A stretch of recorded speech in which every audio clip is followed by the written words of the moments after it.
One of the things I like to do is I like to cut a little bit of a trench on each side so the dirt will have somewhere to go up against the rock. That way the rock doesn't just go flying everywhere. I got to build this up with some dirt. That's what I like to do.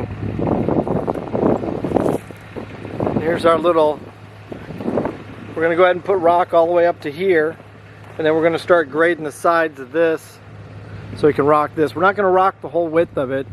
We're just going to do a normal width. That's about the width of what it's going to be right there where the truck is. So we got to establish all that down here yet.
last thing I gotta do on this little road project here is where it comes to an end just before it goes into the field. I don't like to just daylight the rock out, because what happens is a lot of it has nothing to push against, so it will shove out into the field over time.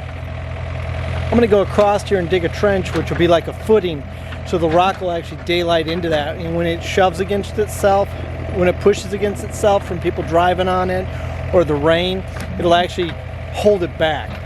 I know it sounds kind of silly, but it makes a big difference. So I'm gonna go ahead and get that dug. I'm gonna get the rest of this rock spread, and at least the driveway part's pretty much done, except for some fine tuning.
what it looks like. I'll kind of give you a walk up a little bit. This big rock is very hard to walk on, that's for sure, until it packs down. You get it too thick and it just rolls on itself.